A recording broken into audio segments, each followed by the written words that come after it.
Hi everyone, sorry I was not able to do Zoom because I can't record. So for Title 4, we will move on to the powers of the corporations, and this is covered by sections 35 to 44. So if you've noticed, the quality of my video seems to be downgrading in the interest of time. I deemed it better just to place the provisions in front of you as I discuss, so that you can also see the portions that I will be highlighting that I think you need to remember. Now, I will not be highlighting anymore the voting requirements. So I do suggest that you make your own table because it may be confusing as to when uh, the votes of the board need to be a majority, and when the votes of the stockholders or members need to be two-thirds of the outstanding capital stock or two-thirds of the membership or just a plain majority. Okay, also, do take note that when we talk about the powers of the corporation, if you remember or if you look into the notes of Attorney Laco, the general rule when it comes to management or administration of the corporation, there is first a quorum for the validity of the meeting, which is at least a majority of the directors stated in the articles of incorporation. So for a meeting of the board to have a quorum, you need to look into how many board of directors there are under the articles. So if the articles state that are 15, then quorum would be at least 7. Thereafter, for any corporate act that must be approved during that meeting requires another majority. So, for example, there is a quorum because there are 7. Then, a vote of at least 4 would constitute a corporate act. So just be careful when it comes to computing with these kinds of things. Let's go now to the powers of the corporation and start with section 35. So these are the powers of the corporation. I will not read them one by one anymore. Letter B on perpetual existence now solidifies the power of succession in a corporation, no? Although that word power of succession was removed because it was in the previous corporation code, BP 68, that right of succession is still part of corporations. When we go to letter E, to adopt bylaws, please note that the bylaws, the reason why the word adopt is used,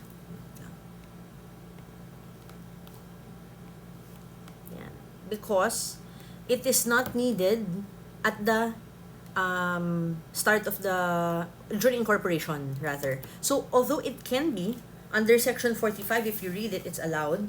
The corporation can still commence even without the bylaws. And later on, as I mentioned, we will talk about this again when we go to section 45. Now, letter D, to amend the articles of incorporation. Please don't forget, we have already discussed this under section 15. And when you go to letter G, we will discuss this later when we enter into section 41. Okay. Please note, if you remember a discussion in partnership where there is, as long as there is no law prohibiting the creation of a partnership with corporations as its partners, it is now allowed under letter H. They can now enter into a partnership. So it's clear now. There is now an express stipulation under law.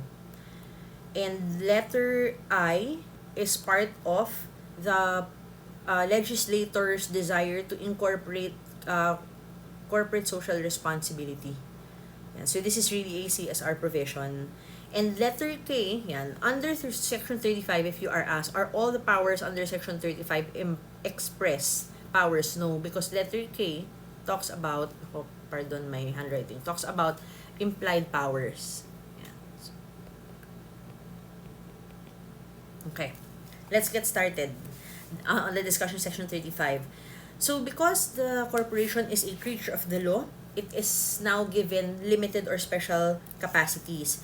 It possesses no power or authority over what is vested by law. So it's not like a natural corporation, natural person, where a natural person can do anything and everything except which the law prohibits. So if in natural persons we can do anything as long as it's not prohibited in corporations, it can only do what is expressly allowed. So again, I've mentioned what are the 3 kinds of powers of a corporation: express, implied, and incidental. The express powers under the revised corporation code include, wait, let me write that down. So the express powers under revised corporation code are broken down into two, general and specific. General powers are under section 35 and specific powers are under sections 9, 15, and 36 to 43. Now, these express powers are already deemed part or incorporated into the articles of incorporation, even if these powers are not expressly stated in the articles. How about implied powers? Again, they are under letter K of section 35. And when you talk about implied powers, you mean those that are essential or necessary to carry out its purposes. For instance, a corporation that is engaged in mining has the power to establish a local post office, and this is actually a case because in that case, it's a 1963 case, it was deemed that the mining corporation was actually very far from a local post office. So they established a local post office for the benefit of its employees. Yan. So it deemed it as an implied power. Syempre, because it's part of the operations. It's also difficult for the corporation to receive snail mail back then if it was very far from the local post office. So now that we're in the year 2020, 2021 actually, we can say that part of the implied powers of a corporation is to establish a website, especially since almost everything is now online. Another example would be a cement factory is the implied power to operate an electric power plant. An advertising business can legally engage in the business of supplying, managing, selling, or subleasing to third persons indoor and outdoor advertising materials, sites, and spaces. While a manufacturer or a manufacturing corporation has the implied power to sell what it manufactures, a seller, dealer, trader, or importer is not or does not automatically have the power to be a manufacturer. Okay? A corporation cannot operate an online casino if its secondary purpose is to operate amusement centers for various computer games. Why? Because an amusement center is mainly for entertainment, whereas an online casino is primarily for gambling. And the amusement portion of a casino is merely incidental. So you see, you really look into the purpose of the corporation. A corporation with a primary purpose of trading goods can likewise import goods because usually that's part of trading, diba? Especially now, if you've noticed, people who are selling online are usually buying their goods from China, like in Shopee or Lazada, diba? Or yeah, actually when pre-COVID, I don't know if kasama kayo sa generation, but if you'd buy in Green Hills, most of their items there, they actually import from Thailand. If you go to Divisoria, obviously most of their items there are from China. Yan. Kasi the power to import is subsumed in the trading activity. So what about an international freight forwarding company? They can also perform other forwarding services such as trucking. This one is relevant. A corporation that is engaged in retail can operate under e-commerce or sell goods online. The third power, incidental powers. Now, incidental powers refer to those that are deemed conferred because they are incidental to the existence. It's quite circuitous, the definition. So these include those under letters A, B, E, and G of RA 11232. Let me just pull that up for you. So let those under letters A, B, E, and G are called incidental. Okay. For example, the purpose of the corporation is to engage in delivery service by air and sea. Messengerial delivery service is deemed excluded because it is not necessary to the proper exercise of its purpose. Therefore, when you look at everything with, especially if it's implied or incidental, reference must always be made to the corporation's articles of incorporation. That is also why the purpose of the corporation must be specifically stated in the articles. there must be sufficient clarity and elucidation so that you can define the scope of the business. Now, if just as an added information, I don't know if this is ever going to be asked, the SEC adopted the stretching of purpose clauses rule. What does it mean? It is legal to stretch the meaning of the purpose clause under the articles to cover new and unexpected situations. And in those cases, there is no need to amend the articles.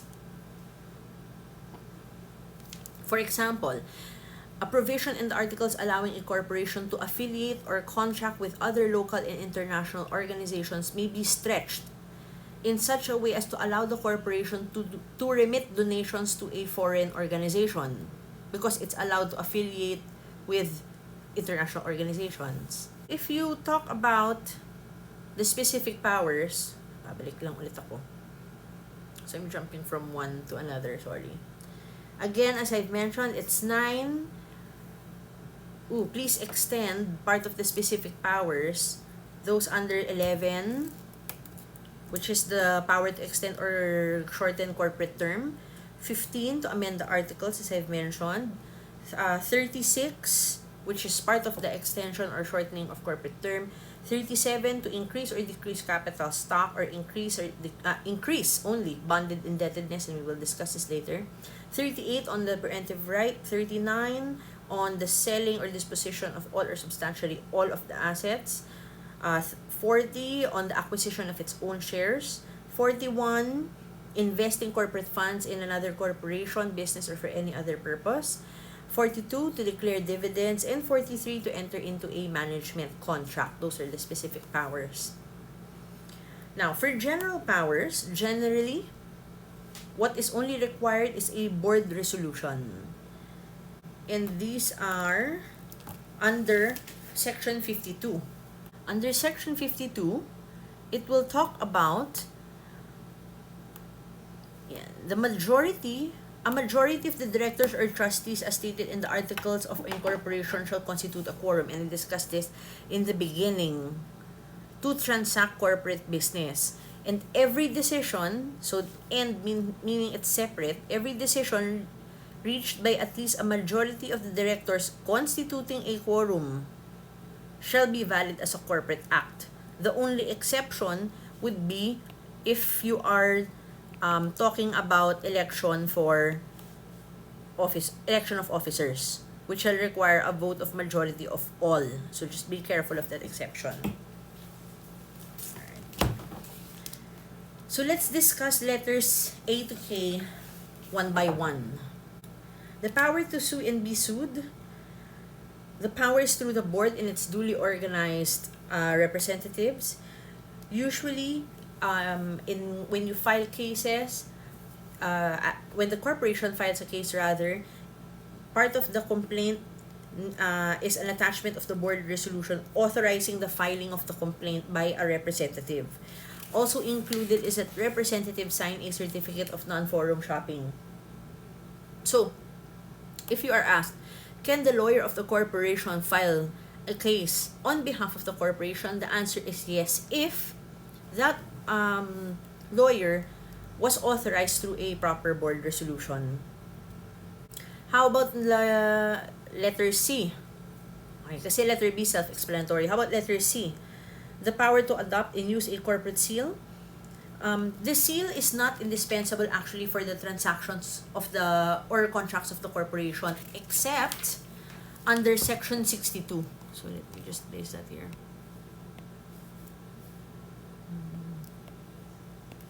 Except under Section 62, where if you look at it, you will need the stocks to be under the seal of the corporation. Okay.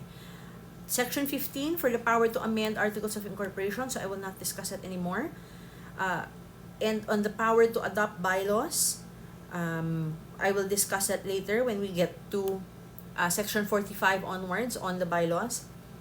And then, what else? Powers regarding shares and membership are under letter F.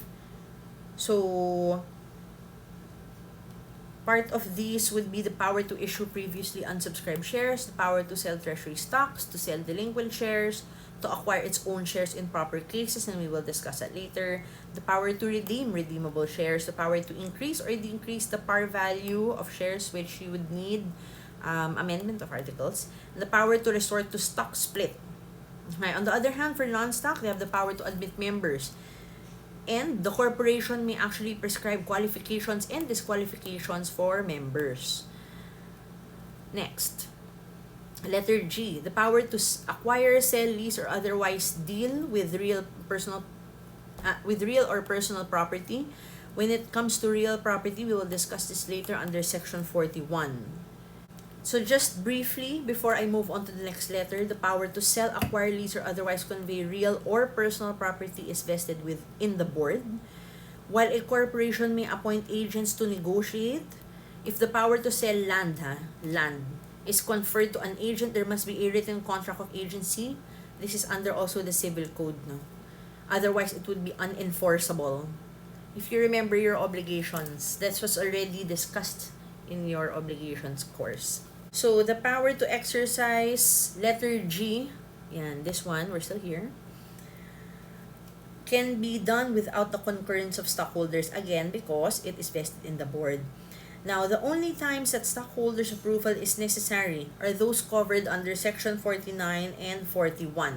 So, I'll just add along with section 41 and section 39 when it comes to shareholders' approval. Ganda ng notes ko, no?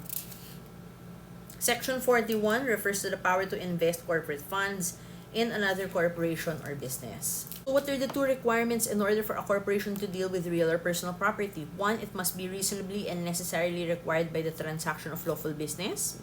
And two, it is subject to the limitations prescribed by law. For example, if it's a sale of property, there must be a special power of attorney. Even if there are restrictions under section 39 and 41, the corporation can still add further requirements and they can place these under the bylaws. For example, they can increase the voting requirement, or they can say that, when it comes to mortgage, there must be shareholders' approval, even if it's not stated in the corporation. It's not illegal to add more qualifications as long as it's not inconsistent with the law. A temporary lease of corporate property, especially now that there's so much idle property because of COVID. So most of the buildings are not used anymore. Businesses closed down. What can they do? So temporary lease of corporate property is allowed even if a corporation is not engaged in the business of leasing. The SEC imposed requirements for that. For example, the property is not used by the corporation. The leasing will make it more productive instead of keeping the property idle. There are no express restrictions under the articles and the bylaws, and leasing is not used as a scheme to prejudice corporate creditors. So, if you read any corporation book, although you don't need to, you will notice that the common theme would be that acts that are prejudicial to the interest of creditors are always stricken down. Why? Because of the trust fund doctrine. If you remember, under the trust fund doctrine, assets and equity are used for the payment of creditors first. How about usufruct, or the use of immovable property by a corporation? In this case, the corporation will be the one using it. It's allowed. If you cross-refer it to Article 605 of the new Civil Code, usufruct cannot be constituted in favor of a corporation for more than 50 years. But now that a corporation's lifetime has been extended and made perpetual, usufruct naman usually can be extended as well. Okay, letter H. How about to enter into a partnership? As I mentioned, I highlighted it now. Corporations can be partners. Syempre, bawal in terms of, say, law firms, diba? So, if you remember your partnership, just take note of the mga prohibitions.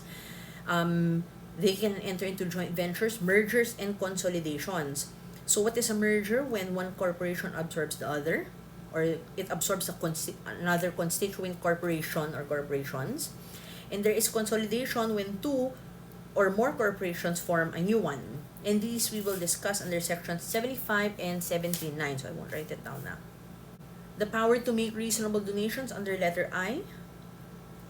Without an express grant of power, a stock corporation is generally not allowed to donate portions of its assets.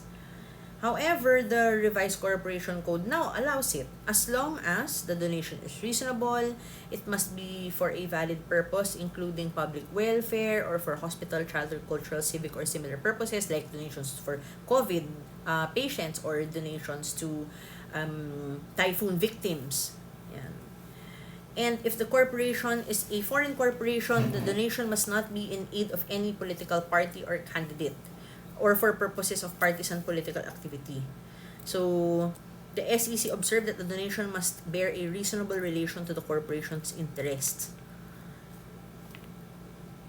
And that's an SEC opinion. The corporation is likewise empowered to accept donations when it is necessary to carry out its express power. So, although it's not included here, it's part of an implied power, no? So, for example, a corporation is allowed to accept donations to enhance its community development projects as long as it's in compliance with certain rules. Okay. Now, when it comes to donations, it says here that no corporation shall give donations in aid of any political party, meaning domestic corporations can. Now, as to what the limitations are, it was already agreed upon during the deliberations that any limitations should be included in the Omnibus Election Code. As long as what's important is our revised corporation code recognizes the power of domestic corporations to make donations. Right. What else? Okay, to establish pension, retirement, and other plans for the benefit of its directors, trustees, and officers and employees. The retirement fund established by the corporation may gain tax-exempt status under the NIRC, but I don't think we need to know that. And other powers. So, what are the other powers? Would be to borrow funds and refer to Article 1878 of the New Civil Code. As long as what you just need to remember, if you don't have the time, is it needs a board resolution. Because that would be in place of your special power of attorney. Generally, they are not allowed to act as surety or guarantor. Especially for third persons, because it's not part of their business. Unless it is an express power under the Articles of Incorporation. The same manner, they cannot act as an accommodation party. If you remember, I don't know if you discussed negotiable instruments. An accommodation party is one who signs as a maker, what else? A maker, acceptor, endorser, without any consideration therefore, and just to lend the name, no? Part of borrowing money is the power to mortgage, and this is allowed. Because usually when you borrow money, you will ask for collateral. When you talk about mortgage, you just have to be careful that to make sure that it is not for third persons, but it must be for the company. But in one case, by the Supreme Court, it allowed the corporation to mortgage its property for a sister company or a subsidiary. There's a part here under the code when it comes to the practice of profession. Yan, especially to enter into...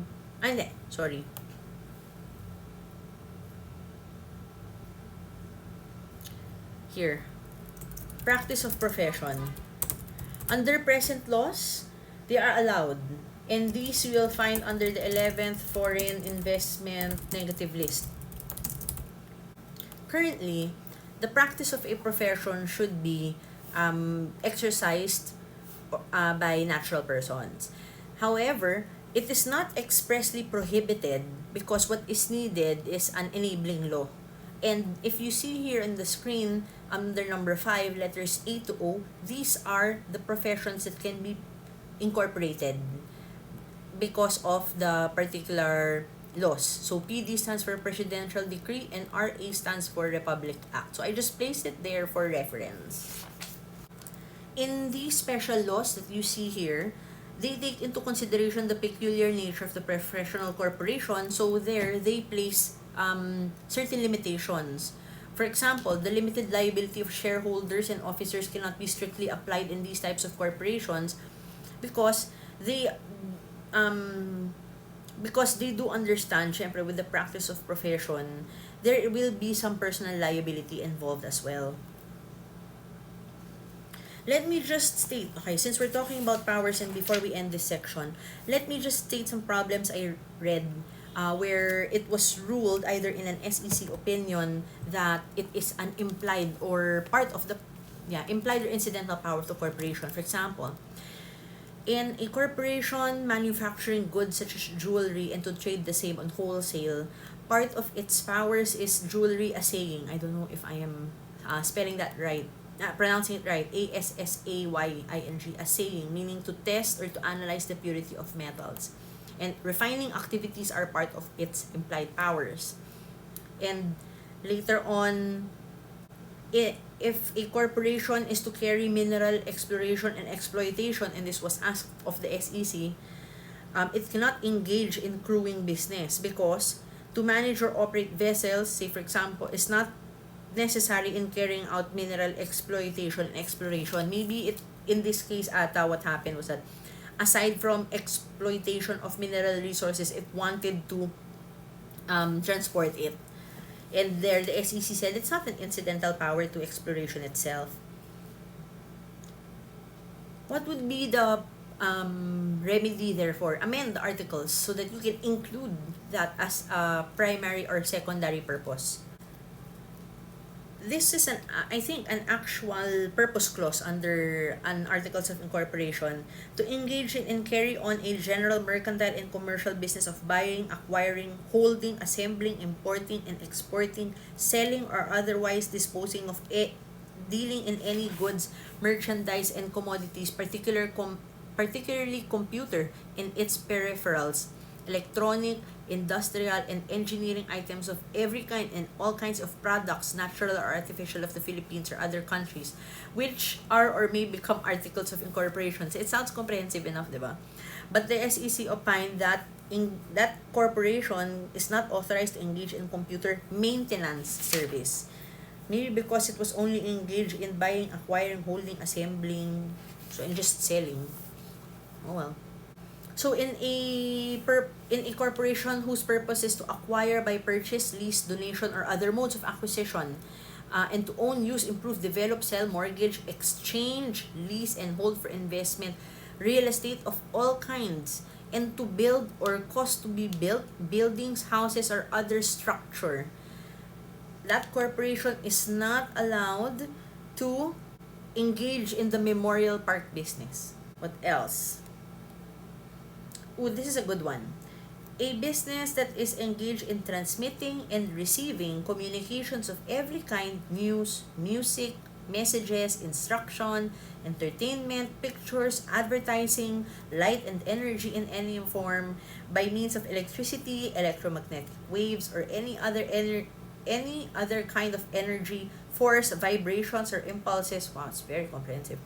Whether conveyed by wires, radiated through space, or transmitted through any other medium, to supply facilities for such purpose, and to engage and receive compensation for tolls and charges, to purchase, hold, operate, use, convey, lease, rent, mortgage, encumber, or otherwise deal in such real and personal property in any part of the Philippines, is allowed as an incidental purpose to sell cellular phones, accessories, and other telecommunications equipment.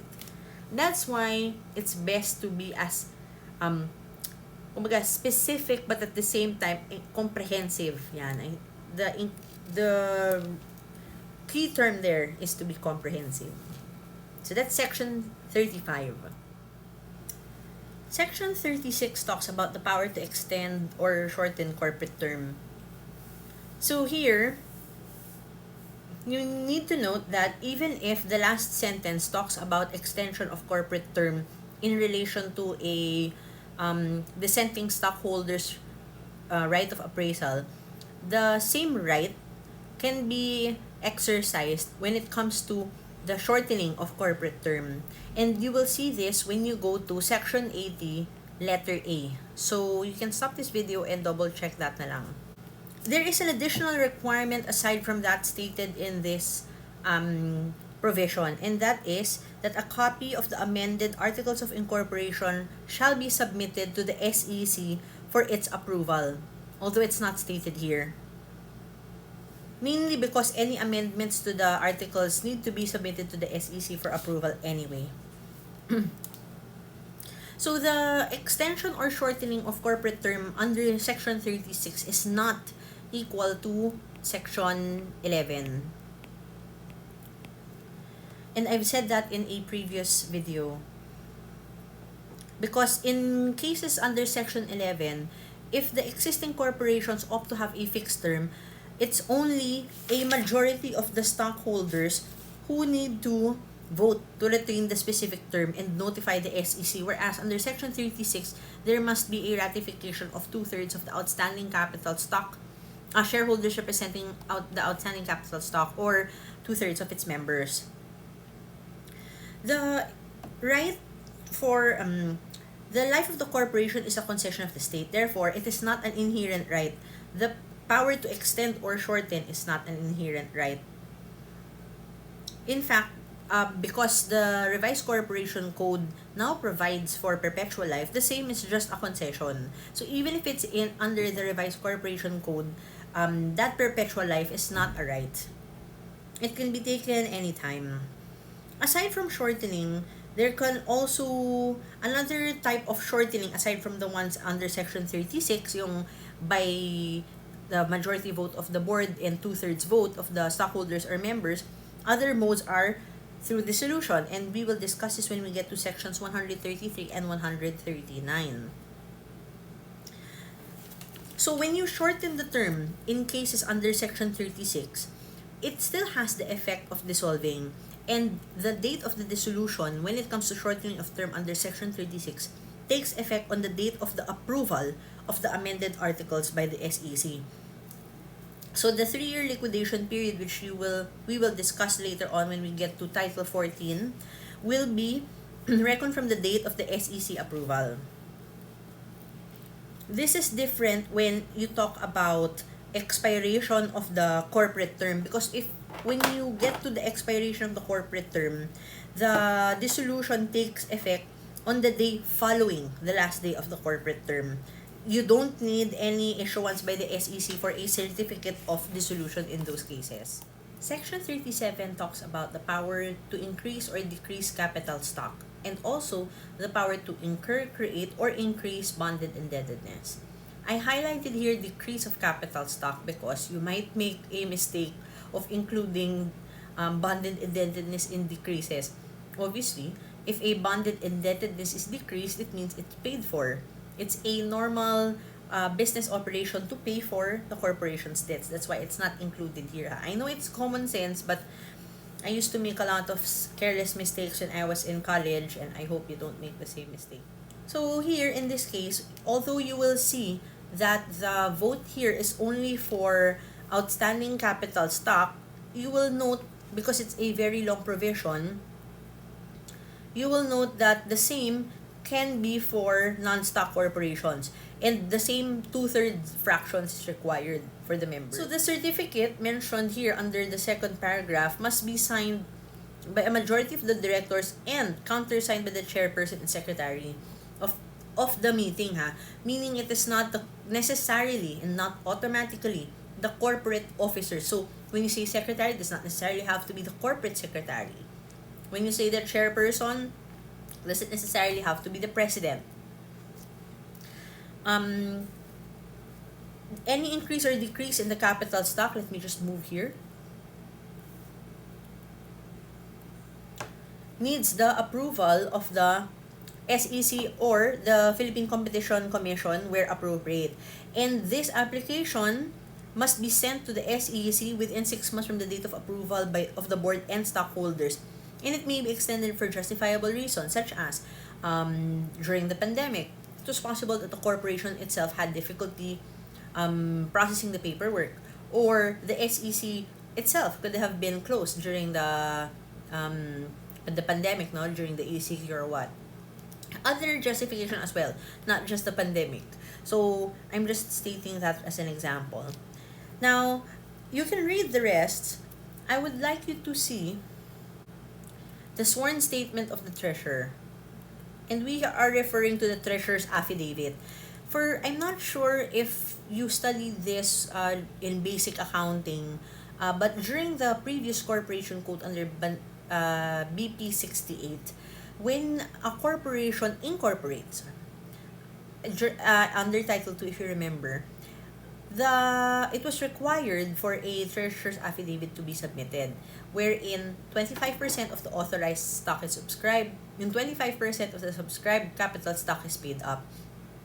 That was already removed in the revised corporation code, precisely because it was to help the Philippines entice investors to organize and to incorporate in the Philippines, no, and to build businesses here. Surprisingly though, when it comes to the increase of capital stock, they kept that 25-25 provision. Please note that the 25% refers to here, 25% of the increase in capital stock has been subscribed, and that at least 25% of the amount subscribed has been paid in cash. So it doesn't refer to everything, only to the increase. When we talk about increase or decrease of capital stock, you will note that the formal procedure under this section reveals that a decrease amends the underlying relationship between the corporation and its stockholders. And it's because of this that consent of the contracting parties is required. Right? Capital stock may be increased under Section 37 through 3 different ways. 1, by increasing the number of shares without increasing the par value. 2, by maintaining the number of shares but increasing the par value. And 3, by increasing the number of shares and increasing the par value. Conversely, capital stock may be decreased by doing any of the reverse, decreasing the number of shares without changing the par value, just decreasing the par value without decreasing the shares, or decreasing both. The increase or decrease in capital stock is different from a stock split, and I'm sure you've already heard this from your accounting subjects. No? It's when a share is divided or converted into 2 or more shares, but the amount of the outstanding capital remains. Therefore, Section 37 also does not contemplate a reverse stock split. There is no need to get approval for the SEC for the creation of additional paid-in capital, which is the amount in excess of par value. However, there are certain cases when the valuation of the consideration is subject to the approval of the SEC, like in cases where property is given in payment for the subscription price. You will see that under Section 61 later on. I just want to discuss this in passing, that the SEC listed a number of documentary requirements when it comes to the increase or of authorized capital stock, like the certificate of increase, which is stated here under Section 37, the treasurer's affidavit also stated there.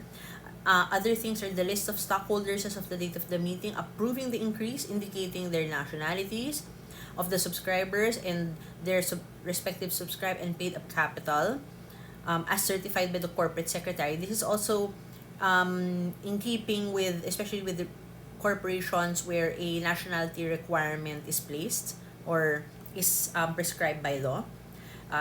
You also need to submit the amended articles of incorporation, the notarized director certificate, certifying that the amendment, increasing, and the votes of the directors and the date and place of the meeting were all certified.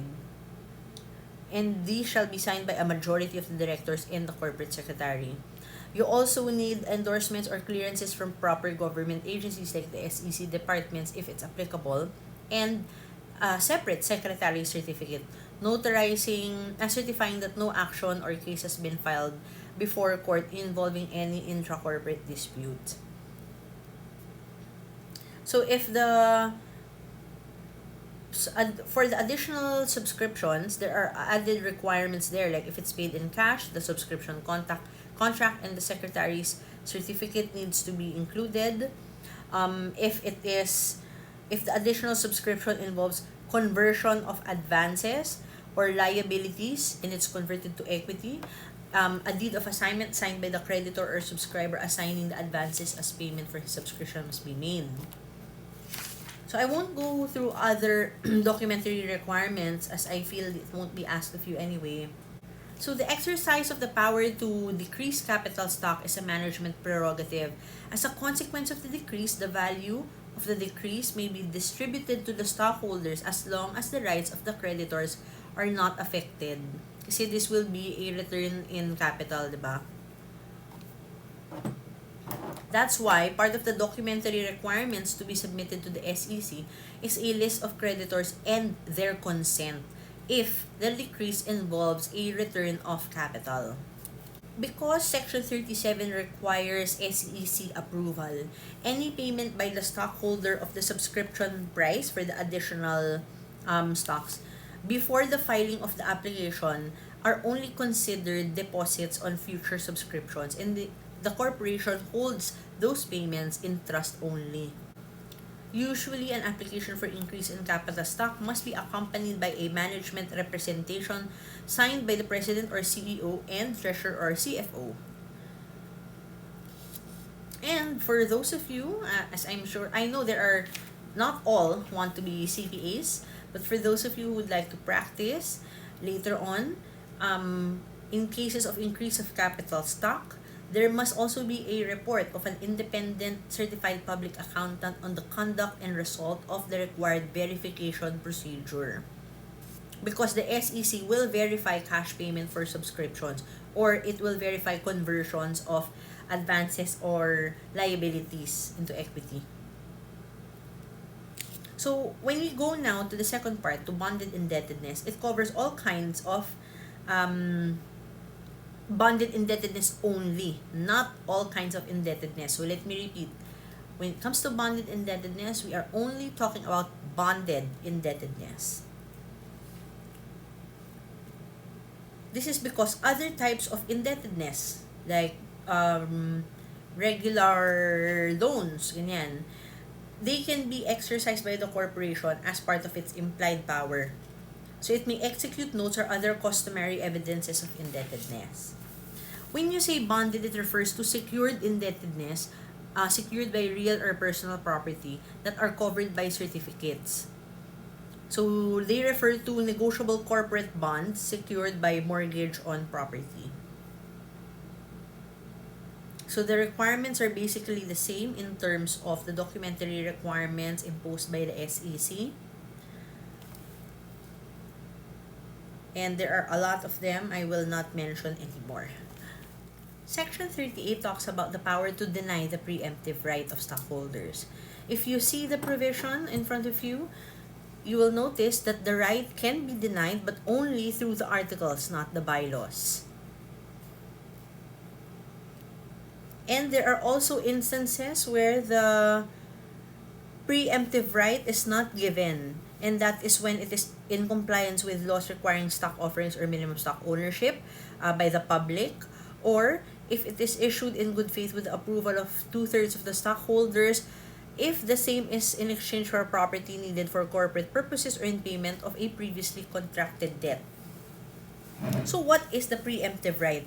It is a right granted to stockholders to have the first option to subscribe to any issuance or disposition of shares from capital stock in proportion to the stock holdings of the shareholders. It is not an absolute right, therefore it can be waived either expressly or impliedly. Now, please note, and I'm gonna sinasabing note, please note that we are referring to the right only to subscribe in proportion to the shareholders' stock holdings. This is to maintain the voting strength and control of existing stockholders. All holders whose names appear in the stock and transfer book at the time of the meeting approving the issuance of the shares are entitled to the preemptive right. So you have to look at the stock and transfer book. Stockholders must be given a reasonable time within which to exercise their preemptive right. What is reasonable time? It's either in the preemptive right must be exercised in accordance with the Articles of Incorporation or the bylaws. When the Articles of Incorporation and the bylaws are silent, the board may fix a reasonable time within which such right may be exercised. So what is reasonable would depend on the circumstances of the case. When you say issues and disposition, this includes the issuance of unsubscribed shares that are part of the original capital stock. It does not only refer to increases of authorized capital stock. And it also includes disposition of treasury shares. The preemptive right is not available when shares are issued in exchange for shares in another corporation if the same is a result of a merger. This right is actually transferable because it's a personal right. Usually, when a stockholder is deprived of the right of preemption or this preemptive right, it's usually because that stockholder is given preferences. For example, they're usually holders of preferred shares or preferred cumulative, participating, or convertible shares, and that's why they are already denied this right. I'll give you an example. A corporation purchases a 5-hectare property offered to it because it was ideal for the corporation's subdivision business. The owner of the property was willing to accept 200,000 worth of shares of the corporation in exchange of or as payment of his property, so no cash was involved. Thus, the corporation approved a resolution increasing its capital stock from an original of 800,000 to 1 million to accommodate the 200,000 payment in terms of shares. In this case, the right of preemption was denied. So the question is, was the board of directors correct? And the answer is yes. But it's not sufficient because the resolution of the board must be approved by 2/3 of the outstanding capital stock. And further, it must be approved by the SEC with respect to the valuation of property, because in the case that I just mentioned talked about land, right? So if you remember what I mentioned under section 38, you have to relate this to section 61, where the SEC is required to valuate property that is given in exchange for stock. This is to avoid any overstatement of the property or understatement rather. When I say, di ba kanina I mentioned that it has to be in proportion to the stock holdings of the shareholder. Here's an example to illustrate that point. A corporation has an authorized capital stock of 100,000 divided into 10,000 shares or a par value of 10 pesos each share. So out of 100,000 authorized capital stock, half of it or 50,000 was subscribed, so 5,000 shares. At that time, S subscribed to 1,000 of the 10,000 original. In need of additional funds, XYZ proposes to offer the unsubscribed 5,000 at the two new stockholders at 15 pesos, not par value increase, 15 pesos nila ibebenta, or an aggregate amount of 75,000. In this case, S has a right to subscribe to 1,000 shares to keep his current shareholding of 20%. Kasi 'di ba, of the 10,000, 5,000 were subscribed before, and of that 5,000 he had 1,000, so that's 20%. So if the corporation now decides to sell the other half, he would be entitled to a preemptive right over the same 20% to maintain his 20% stock holdings. Section 38 talks about the power to deny the preemptive right of stockholders. If you see the provision in front of you, you will notice that the right can be denied but only through the articles, not the bylaws. And there are also instances where the preemptive right is not given, and that is when it is in compliance with laws requiring stock offerings or minimum stock ownership by the public, or if it is issued in good faith with the approval of 2/3 of the stockholders, if the same is in exchange for property needed for corporate purposes or in payment of a previously contracted debt. So what is the preemptive right?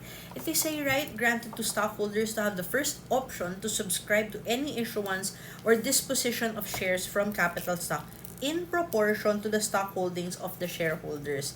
It is not an absolute right, therefore it can be waived either expressly or impliedly. Now, please note, ang dami ko na sinasabing note, please note that we are referring to the right only to subscribe in proportion to the shareholders' stock holdings. This is to maintain the voting strength and control of existing stockholders. All holders whose names appear in the stock and transfer book at the time of the meeting approving the issuance of the shares are entitled to the preemptive right. So you have to look at the stock and transfer book. Stockholders must be given a reasonable time within which to exercise their preemptive right.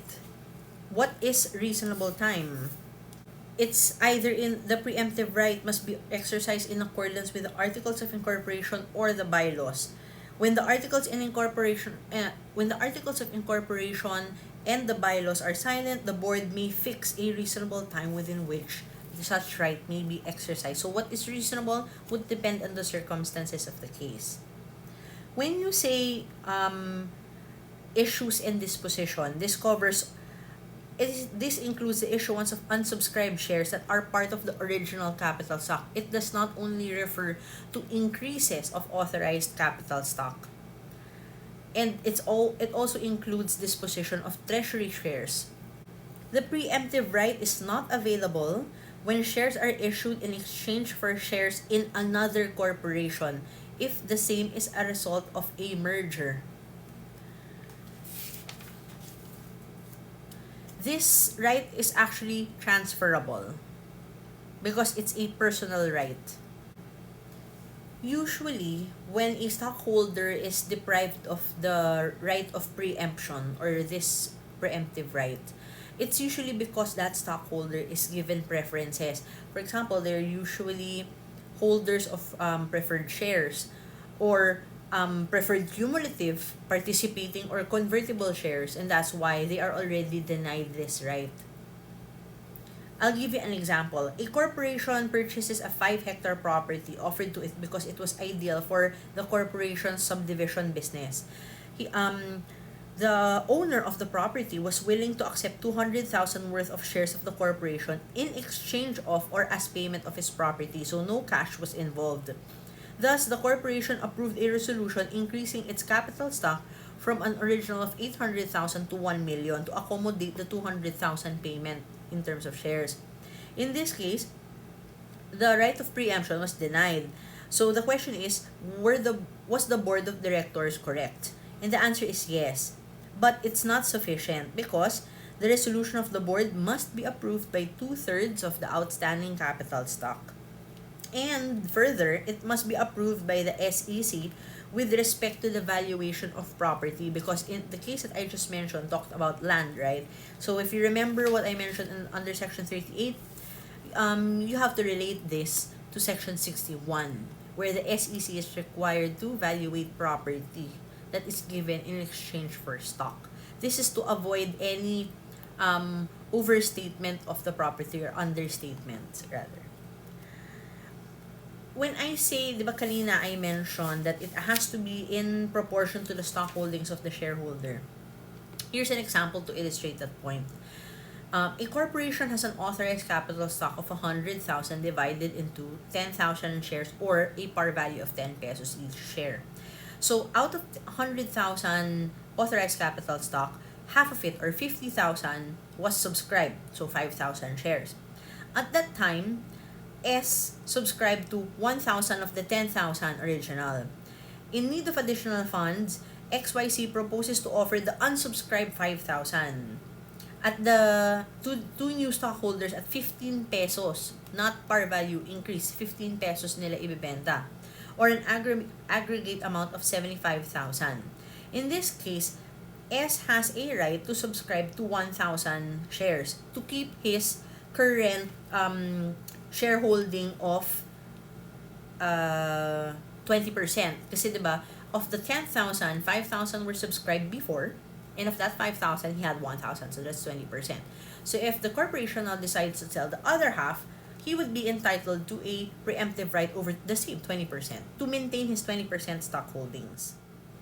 Section 39 is a relatively long provision, and this talks about sale or other disposition of assets.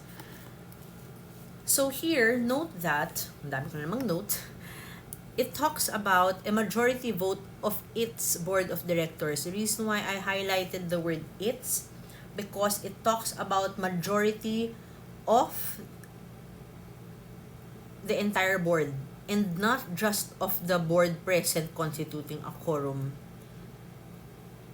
As for the second paragraph, I hope you took a screenshot of that if you don't have a copy. The second paragraph only talks about sale. Now, if you will notice, the first paragraph talk about selling, leasing, exchanging, mortgaging, or pledging or otherwise disposed. But when it comes to the second paragraph onwards, it's only talking about sale of all or substantially all of the assets. It will lead you to think, what about mortgages or leases of all or substantially all?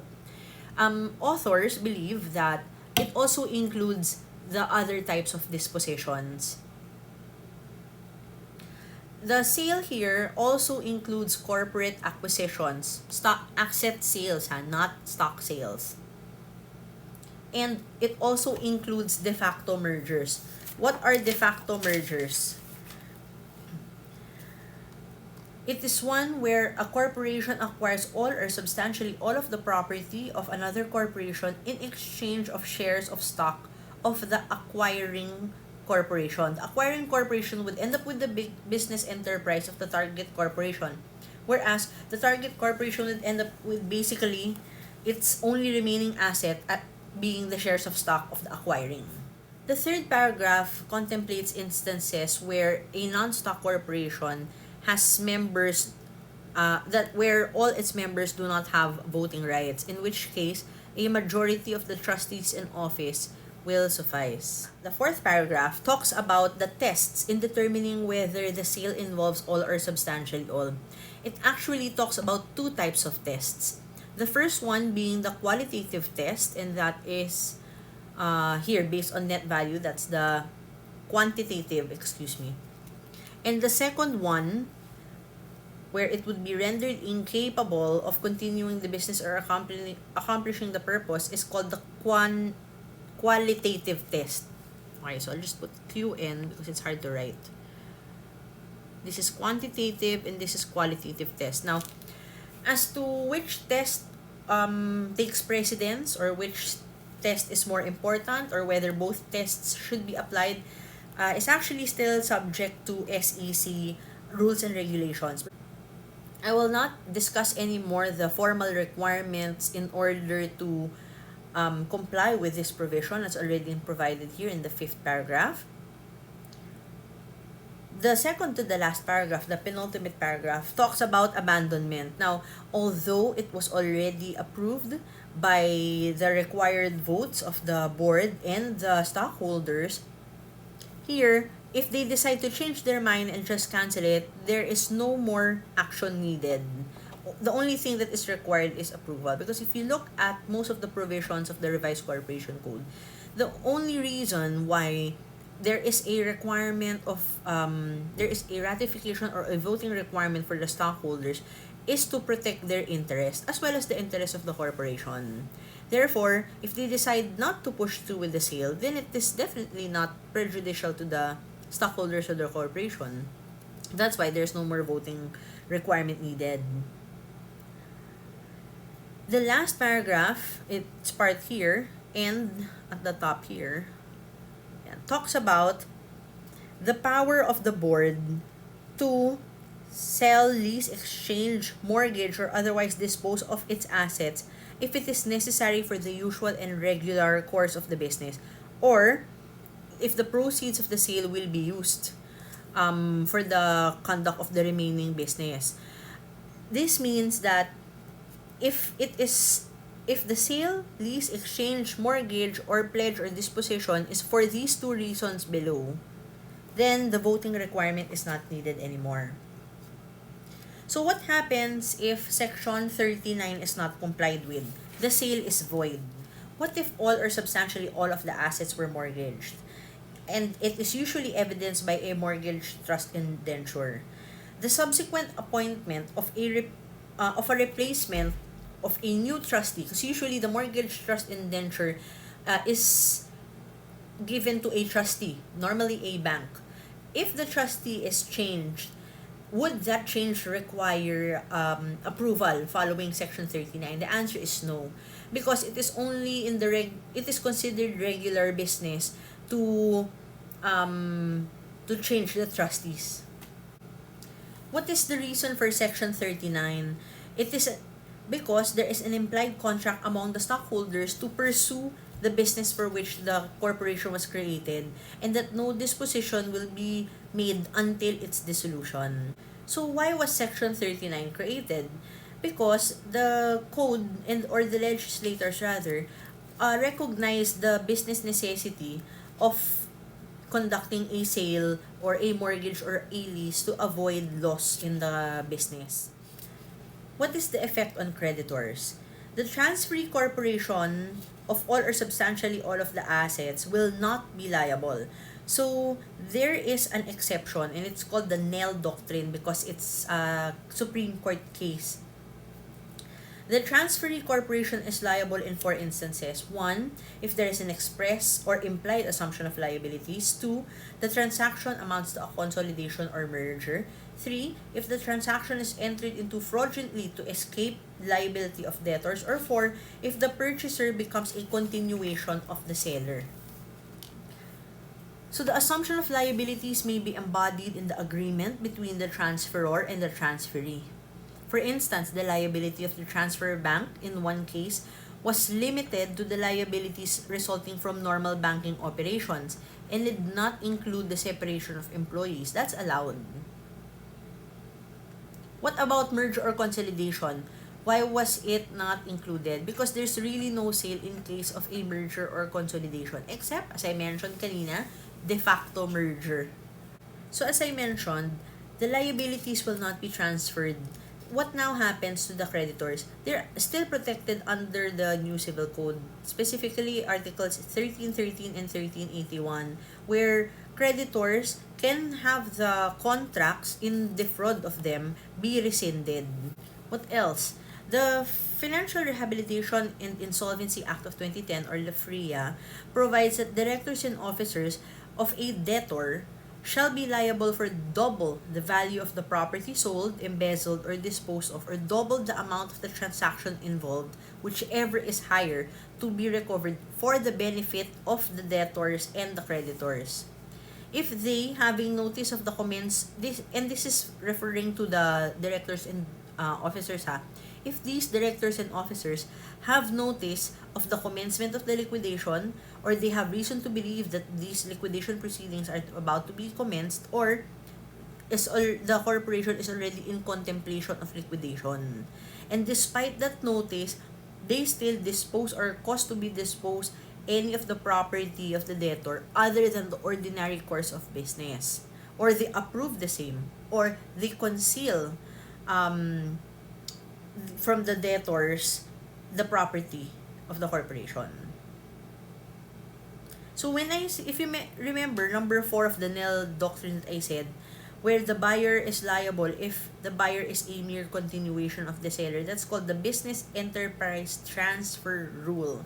In that case, fraud is not necessary. It's because logically it's just a continuation of the business, so obviously the liabilities will continue as well. It is believed that Section 39 still applies if there is a sale of all or substantially all of the assets, but the corporation will just cease its operation. The required approval still applies. So what are the requirements outside Section 39 concerning the sale of all or substantially all of the assets? One is the bulk sales law. Under the bulk sales law, it shall be the duty of every person who shall sell, mortgage, transfer, assign any stock, goods, wares, merchandise before receiving from the vendee, mortgagee, or the agent any purchase price, to deliver to such vendee a written statement where the names and addresses of all the creditors to whom the vendor or mortgager may be indebted, together with the amount of the indebtedness. This is to inform the buyer of the current um, creditors of the seller. What else? If you remember, there was a mention about the Philippine Competition Act. Section 20 of the Philippine Competition Act prohibits the sale or the transfer if the sale will lead to will restrict or lessen competition. This is a good question. As an example, B Corporation is engaged in selling canned goods on wholesale basis. It is merely renting a bodega, and 95% of its assets consists of stocks of goods. On a given day, Mr. X, a regular customer, purchased all the stocks of B Corporation. Is the transaction a sale of all or substantially all, requiring the vote? The answer is no, because it's in the to buy is in the ordinary course of business. Don't be blinded just by the percentage. That's why the qualitative test comes in. Another question. X Corporation is engaged in the business of milling rice. Around 60% of its assets consist of cash in the bank, 30 rice milling machine, and the remaining office and equipment supplies. So X Corporation sold its machine. Can it be considered a sale of all or substantially all? Qualitatively speaking, yes. Although quantitatively speaking, it's just 30%. Why? Because the sale of the rice milling machine will render the rice milling business incapable of continuing. Section 40 talks about the power to acquire own shares. And here, it is required that the corporation have unrestricted retained earnings. This is different from redeemable shares, if you remember our previous discussion, where there is no requirement for the corporation to have unrestricted retained earnings. And that is why corporations usually create a sinking fund for that. So the enumeration under section 40, or the lettering rather, under A, B, and C is not an exclusive list where when a corporation can acquire its own shares. The purpose of this rule is to give the corporation the right to do so, because generally a corporation cannot acquire its own shares. The reason being, investments of the shareholders are generally locked in until liquidation, diba? It's still under the trust fund doctrine. So without section 40, the corporation's act of acquiring shares without this provision would actually be a violation of the trust fund doctrine. What happens is that a portion of the capital is taken to the prejudice of creditors.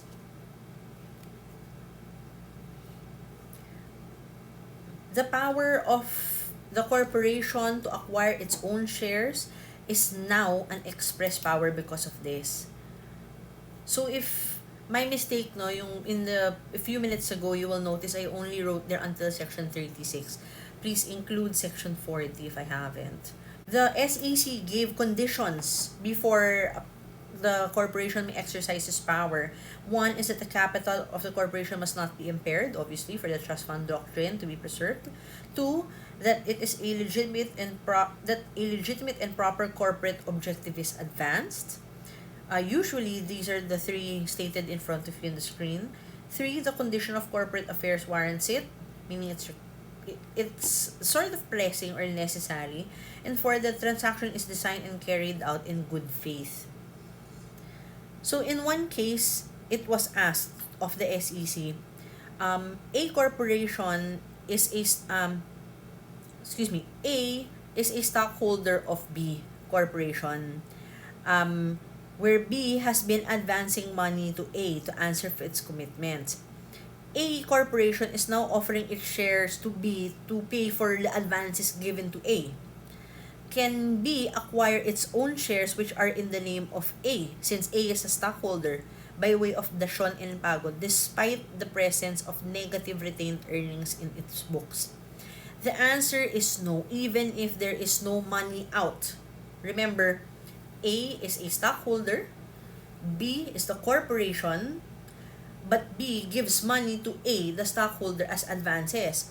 So now, since A wants to pay, can it now give the stocks that it has of B Corporation by way of dasyon and pago? And the reason is because of Section 40. Aside from the fact that, you'd think, but there's no retained earnings to be given out anyway. Why is it still not allowed? The derecognition of receivables, remember, B Corporation gave advances to A, so those are receivables though. The recognition of the receivables without receiving any cash from the debtor would aggravate the liquidity of the company, and that's why the SEC did not allow it. Section 41, the power to invest corporate funds in another corporation or business or for any other purpose. And this contemplates situations where the investment is for any purpose other than the primary. So if it is a holding company, then usually the primary purpose is to invest. So for Section 41 would not apply in this case. So please note the voting requirements again and the presence of the appraisal right here. So Section 41 does not distinguish between an investment by a corporation in an existing corporation or investment by a corporation as an incorporator. But SEC issued a memorandum circular in 2019 in the event that an SEC-registered domestic corporation is made an incorporator. In its investment in the new corporation must be approved by a majority of the board and ratified by the stockholders representing at least 2/3. So this is in contrast with Section 41 because there's no such requirement there. Why is the appraisal right granted under Section 41? Because the stockholder will be exposed to a line of business the stockholder did not initially sign up for when it invested. So what does it mean when you say invest here in this section? You're not just talking about money but also investment of property. So for example, a corporation that is incorporated to engage in trading business may be allowed to lease its properties to interested parties. The lease of the properties included in the term investment of funds. When you talk about investment, you'd also think, does that also include investment in stocks? The company's excess idle cash, can it be used to invest stocks? Will it be covered by Section 41? It is believed that it does not cover it, but it is covered by Section 35G of the Revised Corporation Code. So since investment in shares is not considered part of 41, then the majority and 2/3 voting requirement need not be secured. How about investment in notes? This can also be justified under Section 35 because a corporation is empowered to deal with real and personal property. However, the requirements of Section 41 should be complied with if the investment is not pursuant to the primary purpose of the corporation, and that was actually an SEC opinion. So in that case, there might be a difference when it comes to the treatment of investment in shares, using the company's excess money, where it will be under Section 35, and investment in notes where the SEC thinks that Section 41 would apply. I'd like to discuss a case when Section 41 did not. Here, the investment by a sugar company in another corporation engaged in the manufacture of sacks for sugar does not require the ratification by a 2/3 vote since it was done pursuant to the primary purpose. Obviously, since you're in the sugarcane business, you'd need sacks for that. So, investing in a company that makes the very material that you need can be considered outside of Section 41. And as it will be part of its primary purpose. Here, this is a good case. It was a good question in the 1995 bar. A corporation is engaged in the business of manufacturing soft drinks. For the past year, it has bought all its bottles from XYZ Corporation, Considering the volume of its production, it now finds that it will be more economical to manufacture its own bottles. So after studying thoroughly, the board decided to set an amount of 1 million for this project as it will go to the cost of equipment and materials to produce bottles. The question is, would that need stockholders' approval or is the majority vote of the board sufficient?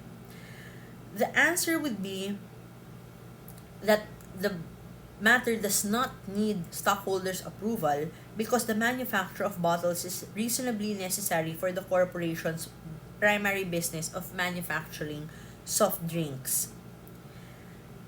In another case, where a cement corporation, meaning a corporation engaged in the manufacturing of cement, in anticipation of substantial profits, its president proposed that the corporation A invest in a power plant, B invest in a concrete roads project, and C invest in quarry operations for limestone used in the manufacture of cement.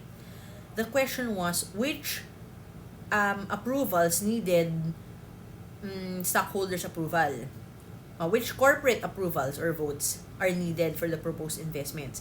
And the answer is none. Because all of them are reasonably necessary to accomplish the primary purpose of the company. Before I move on to section 42, I can't edit it anymore. There's a portion where I mentioned about investment in shares.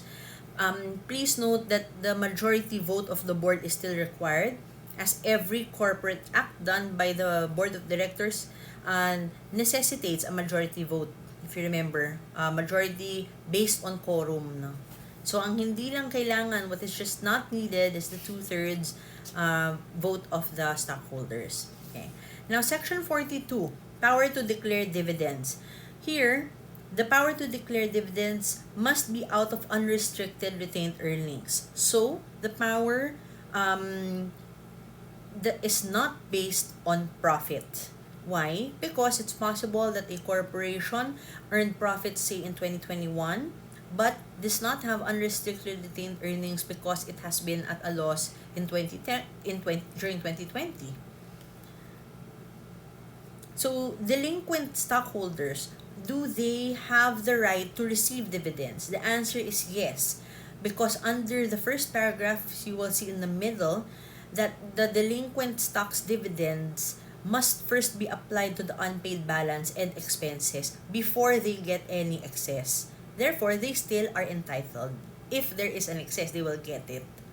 So, in the second paragraph talks about excess, surplus profits in excess of 100% of their paid-in capital stock, except if it's justified and that justification for expansion or program is approved by the board, or when it is prohibited under a loan agreement, or when it can be clearly shown that it is necessary under special circumstances by the corporation. So this second paragraph talks about improperly accumulated earnings. If you've already talked about it during tax, improperly accumulated earnings tax of 10% will be imposed on corporations, and it's actually a good way for the government to make sure that corporations actually declare dividends. Without the IAIT or the improperly accumulated tax of 10%, corporations will now be encouraged to keep more than 100% of its retained earnings for no apparent reason. Kasi what happens? If corporations declare dividends, then the stockholders will also be required to pay on their part their own tax on the dividends. And it used to be in 10% under the NIRC. I think it hasn't changed naman. If the so what can be declared are cash or stock or property dividends. Those are three types. If declaration of stock dividends requires the increase of authorized capital stock, note that the approval of the SEC is required. So, what about property dividends? Property dividends may be declared so long as the property constitute assets in excess of other assets that are required to support the issued and outstanding capital stock of the corporation. Notice of the declaration and or issuance of the property dividends shall show in scheduled form the nature of the property declared as dividends, their individual book values and market values, if any, and the manner in which such property is distributed to the stockholders. So the SEC rules clarified that property to be distributed as dividends consists only of property which is no longer intended to be used in the corporation, and it shall not result in an inequitable distribution of property to the stockholders in terms of the book values and market values. Because usually, what is contemplated here, if it's not to be used in the operation of the business, these are not stocks of the corporation, where each piece of, when I say stocks, I mean inventory, ha? It does property dividends do not contemplate inventory, because if it were inventory, then it would be easy to count, diba? Say 5 pieces for stockholder A, 10 pieces for stockholder B. But since property dividends are only those not to be used in the operation, these are probably equipment, and the property values differ. So it's difficult to give say a sala set. I'm just thinking, no, and then B would be given, say, a split type aircon. They can quibble over the valuation of that. How about let me go back to stock dividends. As to stock dividends, um, it involves the conversion of surplus or undivided profits into capital. So the source is unrestricted retained earnings. Usually, stock dividends are declared if the corporation simply wants a larger permanent capitalization. So the restricted retained earnings will be turned over into capital stock, or they want to increase the market price. The market price may have increased and they want to reduce the per share market value, or they wish to have more stockholders, because normally stockholders who receive stock dividends end up selling them, and stock dividends may be used to satisfy stockholders' demands for cash dividends when the corporation may not be willing to pay cash dividends. So it's sort of a legal way for the corporation not to bring out cash in the form of cash dividends. They make it into stock dividends.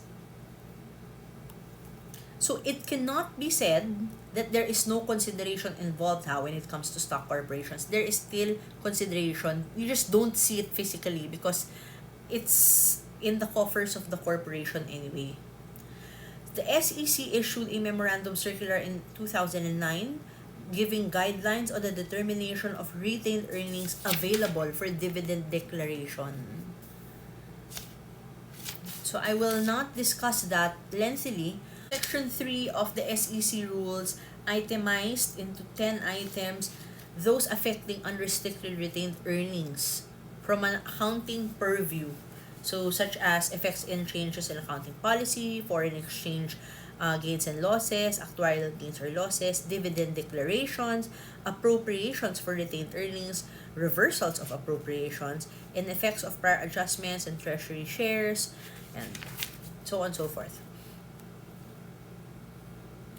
So for purposes of the guidelines, actual earnings shall be net income for the year based on the audited financial statements adjusted for unrealized items. Because the items under Section 5 naman are considered not available for dividend declaration, like unrealized gains, fair value adjustment, or gains arising from market-to-market valuation, etc., etc. Additional paid-in capital stock shall neither be declared as dividend nor shall it be reclassified to absorb deficiency. There is an exception as to when dividends can be declared out of capital, and that is when it comes to wasting assets corporation. What are these? These are corporations whose main purpose is to extract natural resources. The SEC primarily relies on the audited financial statements of the corporation as of the last fiscal year immediately preceding the declaration. It shall be net of any qualification made by the auditor on the realizability of certain asset accounts that would later on possibly reduce the balance of unrestricted retained earnings. So that's where your importance comes in as future auditors. The cost of treasury shares required from the redemption of redeemable shares is not deducted and forms part of the retained earnings available for declaration. Hence, a dividend declaration from the unrestricted retained earnings gross of the cost redeemed preferred shares is valid. What is not included is paid in surplus or APIC because these are part of capital, so they cannot be declared, as I've already mentioned under the SEC Memorandum Circular. Also excluded are increases in the value of assets, mainly because they are not considered earnings of the corporation but only fluctuations in the prices, no, or valuations. Gains from sale of real property. These are available for declaration. Also earnings from rent, royalty, fees, and interests. Treasury shares cannot be declared as stock dividends or cash dividends because they are not considered part of earned or surplus profits. So this is different from what I just mentioned about the cost of treasury shares acquired from the redemption of redeemable shares. So if you need a moment, if you need to ask questions, please do ask me. So why are treasury shares not considered part of earned profit or surplus profits that can be declared as stock or cash dividends? They can be declared as property. The reason why treasury shares cannot be stock or cash dividends because the corporation would be both the debtor and creditor for the same amount at the same time. It would be like taking one pocket and taking one money or stock from one pocket and placing it into another. So, as I mentioned a while ago about the cost of treasury shares may also be used as property dividend only if the amount of the retained earnings previously used to support their acquisition has not been subsequently impaired by losses. So there's an SEC opinion. If there are retained earnings arising from the business of the corporation other than the amount equivalent to the cost of the treasury shares, then the treasury shares can be declared as property dividends. Usually, the presence of unrestricted retained earnings can be determined only at the end of the year. However, there are instances as an exception where the SEC allowed interim income. And that would be 1, the amount of dividends involved would not be impaired by the losses during the remaining period of the year. 2, the projected income shall be submitted to the SEC. And 3, should it sustain losses for the remaining period, the dividends would be refunded. So who is entitled? Stockholders named under the books as of a particular date, usually the record date. Even unpaid subscribers are entitled to dividends. When are stockholders, when do they have a right to the dividends? As soon as the declaration is made. Therefore, from that date, demand can be made. In this case, the corporation becomes the debtor for the stockholders' respective shares in the dividends. Because they are now the debtor, they cannot revoke their declaration. There is, however, an exception to that, and that's when it comes to stock dividends. Because if you remember, stock dividends can be revoked before the issuance of the dividend declaration because there may be certain formalities that must be complied with, like if there is a need to increase the authorized capital stock. because of this right vested into the stockholders at the time of the declaration of especially cash or property dividends, they are creditors, but they are like general creditors. They do not enjoy any preference over other creditors when it comes to the assets of the corporation. How lastly, when it comes to the amount of the stock dividends, the corporation is not required to pay dividend according to the par values. It can be declared at a premium. What is the repertorial requirement with the SEC? Uh, Whether cash or stock, it should be reported to the SEC within 15 days from the declaration. This is a good, a tricky question. No? During the annual stockholders meeting, Riza, a stockholder, proposed to the body that a part of the corporation's unreserved earned surplus be capitalized and stock dividends be distributed to the stockholders, arguing that as owners of the company, the stockholders by majority vote can do anything. As chairman of the meeting, how would you rule on the motion to declare stock dividends? The answer is I would rule against the motion. The resolution declaring stock dividends should first be approved by the board, and it is only thereafter that the board action will need to be concurred by a two-thirds vote of the outstanding capital stock. The stockholders by themselves cannot order the distribution of unrestricted retained earnings. So it's still a management prerogative. Section 43, the power to enter into management contract. So Section 43 contemplates a management contract with another corporation. Because if it's a contract with another person, then that person would be a manager or an employee of the corporation. Here, the approval is required for both the managing and the managed corporation. The vote is normally a majority of the outstanding capital stock or majority of the members, except the stockholder represents the interest of both, in which case it will be increased to one-third. Not two-thirds, one-third. Where a majority of the members of the board of one corporation also constitute a majority of the members of the board of the other, then the stockholders' approval needs to be two-thirds. So this is a case where if there's either majority, one-third, or two-thirds vote. So these shall apply to any contract whereby the corporation undertakes to manage or operate all or substantially all of the business of another corporation. Yeah. So when it comes to exploration, development, exploitation, or utilization of natural resources, they may be entered for such periods as provided under laws, but in any case, it shall not be for a period longer than 5 years for any one term. This is to give the stockholders enough time to review, to decide if there is a need to stop this management contract, especially since usually the longer the term is, there might be some abuses. Yeah. So it's to protect them. Management contracts are entered to assure not only technical competence but continuity and management policy. Why? Without the power to enter into a management contract, the management would naturally be stalled, especially during election turnover, ganyan.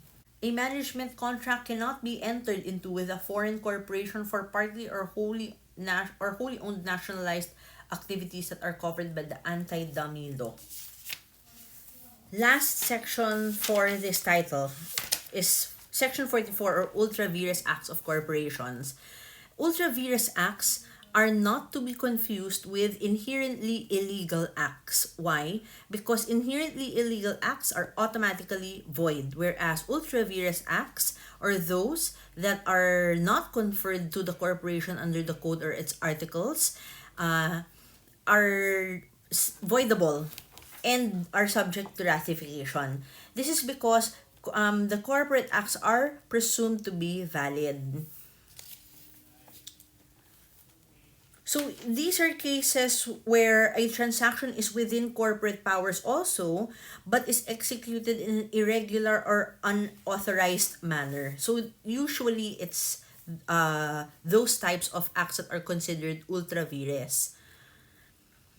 It can also be acts of corporate officers, which is within the corporate powers, but it is done without any express or implied authority from the bylaws, from board resolutions, or it's not even a corporate practice. Such an act does not bind the corporation, but the board can ratify that unauthorized act of a corporate officer. So there's a difference between an ultra vires act of the corporation and an ultra vires act of the corporate officer. So because these ultra vires acts are not patently unlawful, directors are not personally liable. What is the effect of ultra vires acts? Third persons dealing with corporations cannot assume that corporations have powers. It is up to those persons to determine their competence as expressly defined by law and the corporation's articles. However, if the act is ultra vires not because it is illegal but because it is not an express, implied, or incidental power, the same may, in certain cases, be enforced. Okay, so that may be confusing. However, there's a good summary by Senator Salonga regarding the rules. Number 1, a corporation is engaged in ultra vires business, is liable for torts or damages committed by its agents within their authority in the course of that business. So even if number 1 in that case it is engaged in ultra vires business, it's still liable if the agents act within their authority. Number 2, if a corporation acted outside its authority in taking or holding title to property, the validity of the torrent certificate of title cannot be questioned because the TCT usually has a greater authority and I won't discuss it anymore because it's part of land titles. 3, when the contract is fully executed on both sides, the contract is effective and will stand. 4, when the contract is executory on one side but has been fully performed on the other, the party who has received the performance is stopped from claiming that the contract is ultra vires. Excuse me. And number 5, when the contracts are wholly executory on both sides, meaning none of the parties have performed, neither party can maintain an action. The rule is justified because to enforce action will cause loss, ultra vires nga. You cannot force the contract to be pushed through. So that ends this title and I will see you in the next. I hope everything is clear. Again, my email, my FB Messenger, and now my mobile number is available for any questions that you may have regarding corporation code.